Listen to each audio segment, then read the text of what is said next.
Hello everyone, क्या हाल है आप सभी के। और आज जैसा कि YouTube फेस्टिवल चल रहा है अनअकैडमी का, हम कुछ नया इनोवेटिव और बहुत अच्छे तरीके से कंसेप्ट को सुलझाने की कोशिश कर रहे हैं। उसी कड़ी के अंदर ये एक नया मेरी तरफ से प्रयास है, क्रैफ्ट साइकिल को 10 मिनट में समझाने की कोशिश हम लोग करेंगे।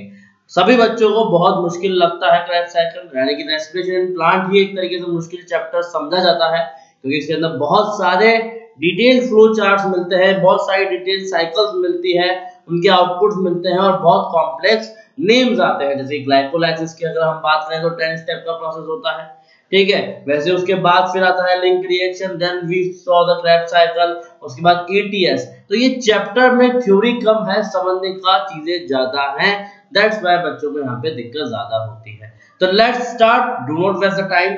सबसे पहले मैं बता दूं कि 10 मिनट सिर्फ क्रैफ्ट साइकिल समझाने के लूंगा और 2 से 3 मिनट मैं तुमको बहुत अच्छी चीज समझा रहा हूं, वो है अनअकैडमी सब्सक्रिप्शन। पहले तो आप सभी का स्वागत है कि अनअकैडमी 11-12 के YouTube चैनल पे, इस चैनल को बच्चे सभी सब्सक्राइब करेंगे, सेशन को लाइक करेंगे, शेयर करेंगे और बेल आइकन को प्रेस करेंगे। मेरा जो कोड है RSS10, इसके इस्तेमाल से आपको 10% यानी कि 10% का फायदा हो सकता है, 10% का ऑफ आपको मिल सकता है अनअकैडमी सब्सक्रिप्शंस के ऊपर। And what is Unacademy subscriptions, उसके बारे में बात करनी जरूरी है, पर उससे पहले आप लोग ये टेलीग्राम चैनल भी ज्वाइन कर लीजिए, ताकि आप इस यूट्यूब चैनल पे डायरेक्टली तुरंत आ सके और आपको तुरंत सारे के सारे लिंक्स प्रोवाइड यहीं मिलेंगे। चलिए आगे की बात करें और अनअकैडमी सब्सक्रिप्शंस की बात करते हैं बच्चे। अभी तक इंडिया के अंदर सबसे ज्यादा डेमोक्रेटिक तरीके से कहीं एजुकेशन चल रहा है तो वो है अनअकैडमी, ठीक है। हर बच्चे को अपनी सहूलियत के हिसाब से अपने टीचर चूज करने की आजादी है, वो वहां पे लाइव क्लासेस से पढ़ सकता है, इंटरेक्ट कर सकता है अपने इंडिया के बेस्ट एजुकेटर से, अपने फेवरेट एजुकेटर से, live polls and leader boards के माध्यम से अपनी प्रॉब्लम्स को सॉल्व कर सकता है, और वो अपना जो स्टैंड है वो अभी बाकी कंपटीशन में कहां पे करता है उसको चेक कर सकता है कि वो बाकी दुनिया में कितना आगे चल रहा है, कितना पीछे चल रहा है। वो live polls and leader boards एक बहुत अच्छा माध्यम है इन सब चीजों को करने का। टेस्ट सीरीज और उसका analysis is must, you must understand what is test series and your analysis is definitely crucial for your preparation, and we are also offering the live doubt clearing session. Live doubt clearing sessions are must, and they provide you the more beneficiary things, then you get solution. In fact we provide solutions of the doubts free of cost, उसके बारे में बात करेंगे। और अभी हम बात कर लेते हैं अनअकैडमी सब्सक्रिप्शन, जो कि 11 एंड 12 का है। बच्चे वो सिर्फ 22500 के अंदर है और 12 वालों के लिए तो सिर्फ 13500 है। एंड इस पे भी अगर आप कोड यूज करेंगे RSS10 तो आपको 10% का इंस्टेंट ऑफ मिल जाएगा। हालांकि अगर आप लेना ही चाहते हैं पैकेज तो आई वुड सजेस्ट कि आइकॉनिक के लिए जाए, यहाँ पे आपको पर्सनल मेंटर और स्टडी प्लानर मिल जाएंगे। Here also you can use my code RSH10, तो यहाँ पे भी आप लोग मेरा कोड RSH10 का इस्तेमाल करिए। और साथ ही साथ अगर आपको कोई डाउट है, पढ़ते समय डाउट आएगा ही आएगा, तो अनअकैडमी की ऐप को हमेशा अपने फोन में खोल के रखिए और आज का डाउट सेक्शन में जाइए और अपना जो डाउट है या तो उसकी फोटो डाल दीजिए या फिर फोटो खींच लीजिए तुरंत और हमको भेज दीजिए। Will see your doubt and will answer your doubt. Thank you so much. तो अभी बात करेंगे हम लोग किसकी, क्रैफ्ट साइकिल इन 10 मिनट की बात करते हैं। सबसे पहले तो हम समझ लें कि रेस्पिरेशन जो है, रेस्पिरेशन जो है बच्चे 2 तरीके से हो सकता है। रेस्पिरेशन 2 तरीके से हो सकता है, एरोबिक और एनारोबिक, ठीक है। एरोबिक के अंदर ऑक्सीजन प्रेजेंट होगी, एनारोबिक के अंदर ऑक्सीजन एब्सेंट होगी। तो बात ये जान के चलिएगा आप लोग, बट एक स्टेप दोनों में कॉमन है, एरोबिक हो या एनारोबिक हो, दोनों में एक स्टेप कॉमन है, वो है ग्लाइकोलाइसिस। वो क्या है? ग्लाइकोलाइसिस, ठीक है। ग्लाइकोलाइसिस दोनों में होता है, चाहे वो एरोबिक हो चाहे वो एनारोबिक हो। ग्लूकोज से ग्लिसरॉल 3 एल्डिहाइड, उसके बाद 3 फॉस्फोग्लिसरिक एसिड के बाद फॉस्फोइनॉल बना लेना, ठीक है। एंड देन उससे पायरुविक एसिड जो कि लास्ट प्रोडक्ट है, ठीक है, किसका? ग्लूकोज से पायरुविक एसिड बनने को क्या बोलते हैं? ग्लाइकोलाइसिस बोलते हैं। डायरेक्ट ये पूरा स्टेप उसी में आएंगे, ये सब उसी के पार्ट है, ठीक है। अब इसके 2 फेट हो जाएंगे, या तो ये लैक्टिक एसिड बना लेगा या फिर ये इथेनॉल बना लेगा in the absence of the oxygen. समझ में आई बात, क्योंकि यहाँ पे एनारोबिक रेस्पिरेशन की हम लोग बात कर रहे हैं, समझ गए। चलिए अब दो फेट हो सकते हैं, या तो नो ऑक्सीजन या फिर ऑक्सीजन। अगर नो ऑक्सीजन है तो लैक्टिक एसिड या इथेनॉल, जिसमें सिर्फ 2 एटीपी बनेगी, पानी की बहुत बड़ा नुकसान है।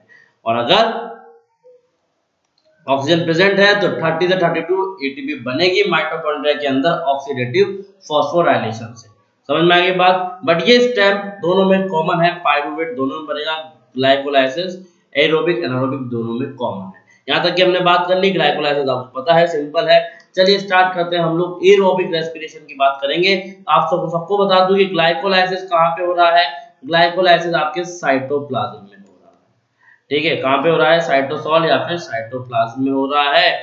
और क्रेब्स साइकिल यानी कि सिट्रिक एसिड साइकिल आपकी माइटोकॉन्ड्रियल मैट्रिक्स में हो रही है, ठीक है। तो साइटोसॉल में हो रहा है आपका ग्लाइकोलाइसिस, माइटोकॉन्ड्रियल मैट्रिक्स में हो रही है आपकी सिट्रिक एसिड साइकिल, और ऑक्सीडेटिव फॉस्फोराइलेशन भी माइटोकॉन्ड्रिया में ही होता है। आगे की बात करें तो ये रही पूरी गणित जिससे आपका रेस्पिरेशन चल रहा है। ग्लाइकोजन या स्टार्च जो कि स्टोर्ड फूड होता है, उसको ग्लूकोज में कन्वर्ट किया जाता है, उसके बाद उसको पायरुवेट में कन्वर्ट किया जाता है। प्रोसेस का नाम होता है ग्लाइकोलाइसिस, ठीक है। 2 एटीपी बनती है यहाँ पे नेट। और पायरुवेट से क्या बनता है, एसिटाइल कोएंजाइम ए, इसको बोलते हैं लिंक रिएक्शन। क्या बोलते हैं इसको, लिंक रिएक्शन। पायरुवेट से एसिटाइल कोएंजाइम ए बनने को बोलते हैं लिंक रिएक्शन या फिर ट्रांजिशन रिएक्शन भी इसको बोला गया है, ठीक है। और एसिटाइल कोएंजाइम ए फिर किसमें जाता है, क्रेब्स साइकिल के अंदर जाता है। ये तो हो गई ग्लाइकोजन और स्टार्च की बात सीधे सीधे। अगर प्रोटीन को आना हो एज सबस्ट्रेट रेस्पिरेशन में तो वो अमीनो एसिड में कन्वर्ट होकर एसिटाइल कोएंजाइम ए में जाएगा, और लिपिड को आना हो तो फैटी एसिड में कन्वर्ट होकर एसिटाइल कोएंजाइम ए में आएगा, then it will convert into the Krebs. समझ गए बात को सभी बच्चे। This is how the substrate joins the pathway of the respiration. If a glucose want to join the pathway, it will go through starch, then glucose, then pyruvate by glycolysis, pyruvate to acetyl coenzyme A by linkers reaction, then it will enter into the Krebs cycle. After the Krebs cycle, they will go, the formed product will go to the oxidative phosphorylation, then the formation of ATP will occur. If the protein want to join this cycle, then protein will be first converted into amino acid, then acetyl coenzyme A. It will join at the level of acetyl coenzyme A, same as lipid will convert into the fatty acid, and it will join into the acetyl coenzyme A. So you all know that respiration is a type of a catabolic process majorly. उसके अंदर चीजें टूट रही है, protein amino acid में टूट रहा है जो कि उसका मोनोमर होता है। तो ये सारी चीजें आपको ध्यान रखनी है, याद रखनी है। याद रखिएगा कि कौन सा सबस्ट्रेट कहां पे ज्वाइन करता है रेस्पिरेटरी पाथवे को। तो चलिए हमारा जो आज का टॉपिक है वो है क्रेब्स साइकिल, उसकी बात कर लेंगे। उससे पहले ये लिंकर्स रिएक्शन को आप एक बार समझ लीजिए, इसको ट्रांजिशन रिएक्शन या फिर लिंक रिएक्शन को एक बार आप समझ लीजिए। यहाँ पे क्या हो रहा है, पायरुवेट का कन्वर्जन एसिटेट से होता है और एसिटेट के अंदर कोएंजाइम ए को जोड़ा जाता है। ये 2 कार्बन कंपाउंड है, ठीक है, 2 कार्बन कंपाउंड है एसिटाइल कोएंजाइम ए, और यहाँ पे रिड्यूस NADH यहाँ पे बन रहा है, और एक कार्बन डाइऑक्साइड निकल रही है, क्योंकि पायरुवेट 3 कार्बन कंपाउंड था, एक CO निकल गया तो ये 2 कार्बन कंपाउंड होगा, तो ये भी 2 कार्बन कंपाउंड होगा। चलिए ये समझना जरूरी है क्योंकि ये 2 कार्बन कंपाउंड है। तो अब ये ज्वाइन करेगा किसको, ऑक्सैलो एसिटिक एसिड को, जो कि 4 कार्बन कंपाउंड है, 2 + 4 6 कार्बन कंपाउंड बनेंगे। आगे जाके देखेंगे, ये देखिए पायरुवेट से एसिटाइल कोएंजाइम ए बनना है, ठीक है, 2 कार्बन का कंपाउंड है, कोई ट्रिक की जरूरत नहीं है। 2 कार्बन का कंपाउंड 4 कार्बन के कंपाउंड जोड़ेगा तो 6 कार्बन कंपाउंड यानी कि सिट्रिक एसिड बनेगा। अब यहां से CO2 निकल जाएगी, यहां से CO2 निकल जाएगी तो कितने कार्बन बचेंगे, 5 कार्बन बचेंगे, और एक NADH बन जाएगा, एक NADH बन जाएगा, यहाँ पर टिक लगा लिया हमने। फिर अल्फा कीटोग्लूटारिक एसिड जो कि 5 कार्बन का है, एक CO2 इन्होंने यहाँ पे भी निकाल दी। अब क्या बचेगा, ये अब बचेगा यहाँ पे 4 कार्बन का सक्सिनिक एसिड, और यहाँ पे एक NADH और एक ATP का फॉर्मेशन भी हो गया है। और अगला स्टेप, सक्सिनिक एसिड से सक्सिनाइल कोएंजाइम ए बनता है, ठीक है, वहां पे FADH बनता है, उससे मैलिक एसिड बनता है, और यहाँ पे NADH बनता है। GTP की फॉर्मेशन भी आपको यहीं देखने को मिलेगी। डिटेल में क्रेब्स साइकिल को देखते हैं तो यहाँ पे हम लोग आएंगे और देखेंगे किस तरीके से क्रेब्स साइकिल यहाँ पे बन रही है। समझ गए आप बात को। जैसे कि मैंने बोला था कि ग्लूकोज और फैटी एसिड सब एसिटाइल कोएंजाइम ए में जुड़ेंगे, सिट्रेट सिंथेटेज एंजाइम से कोएंजाइम ए को हटा के सिट्रेट बना दिया जाएगा, फिर वाटर और एक्टिनोज की मदद से आइसोसिट्रेट यानी कि आइसोसिट्रेट कंपाउंड बनेगा, जो कि एनसीईआरटी में तो डिटेल में नहीं दे रखा। यहाँ पे NADH बनता है और आइसोसिट्रेट डिहाइड्रोजनेज की मदद से एक कार्बन को बाहर निकाला जाता है, एक CO2 को बाहर निकाला जाता है और अल्फा क्यूटोग्लूटेरिक एसिड बनता है। अब यहाँ पे वापस से कोएंजाइम A को जोड़ा जाएगा जैसे कि मैंने बताया था, और यहाँ पे फिर से एक NADH, ठीक है, एक अल्फा क्यूटोरेट डिहाइड्रोजनेज के माध्यम से एक और NADH की फॉर्मेशन और एक और CO2 को साइकिल से बाहर कर दिया जाता है। तो अभी तक ये जो बना हमारे पास ये 4 कार्बन का कंपाउंड बना। अब यहाँ पे सक्सिनाइल कोएंजाइम A सिंथेटेज और GTP का यूज यहाँ पे होगा और ATP का फॉर्मेशन यहाँ पे होगा। तो ये बात भी आप ध्यान रख के चलिएगा कि सक्सिनेट बनेगा, इसके बाद FADH बनेगा जो कि सक्सिनेट डिहाइड्रोजिनेज से बनेगा। जहां पे डिहाइड्रोजिनेज एंजाइम का यूज होगा वहां पे NADH बनेगा। ये बात आप ध्यान रखिए। फ्यूमरेट से क्या बन जाएगा, मैलेट यानी कि मैलिक एसिड, और उसके बाद ऑक्जेलो एसिटिक एसिड यहाँ पे आपको देखने को मिलेगा, जो कि बाद में जाके एसिटाइल कोएंजाइम A के साथ जुड़ता है और सिट्रेट बनाता है। समझ गए? तो पूरी की पूरी कहानी ये है कि 2 कार्बन का कंपाउंड आगे 4 कार्बन के कंपाउंड से जुड़ता है और 6 कार्बन का कंपाउंड बनाता है। 2 बार CO2 का रिलीज करवा के वापस से 4 कार्बन के कंपाउंड में कन्वर्ट किया जाता है। तो ये पूरी की पूरी साइकिल इस तरीके से चल रही है। आपको बहुत आसानी से याद हो जाएंगे कि आप जहाँ पे डिहाइड्रोजनेज एंजाइम का यूज हो रहा है वहां पे FADH और NADH की फॉर्मेशन आपको देखने को मिल जाएगी।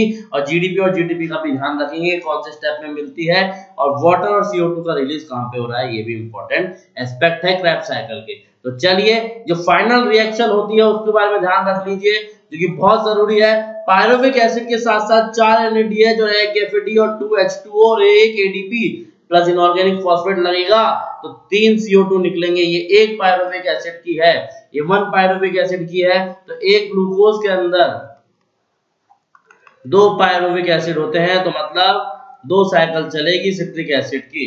तो यहाँ पे 3 CO2 और 4 NADH plus 4 plus H plus ion, 1 FADH और 1 ATP यहाँ पे बनने को देखने को मिल रहा है, जो कि एक पायरुविक एसिड के लिए। इसका डबल कर देंगे तो आपको मिल जाएगी आपके एक ग्लूकोज मॉलिक्यूल के लिए।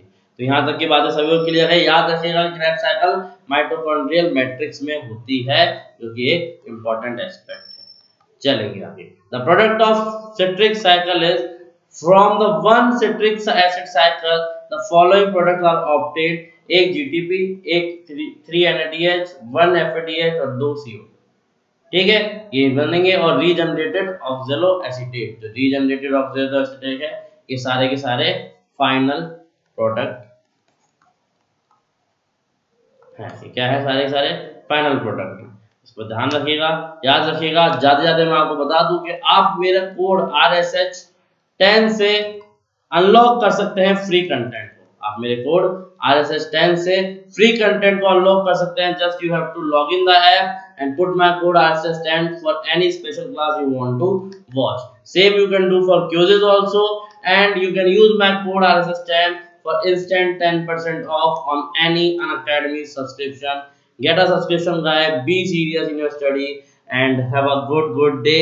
Think about it. Opt for Iconic subscription. It will help you a lot.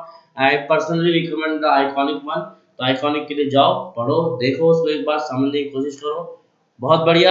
मुझे उम्मीद है कि आप सभी को क्रैब्स साइकिल समझ में आ गई होगी। फास्ट फॉरवर्ड ग्रुप में हम ऐसे बहुत सारे लेक्चर्स लेके आएंगे। अगर ये लेक्चर आपको पसंद आए तो इसको लाइक करिएगा, शेयर करिएगा अपने दोस्तों के साथ, और चैनल को जरूर सब्सक्राइब करिएगा। Bye bye, take care.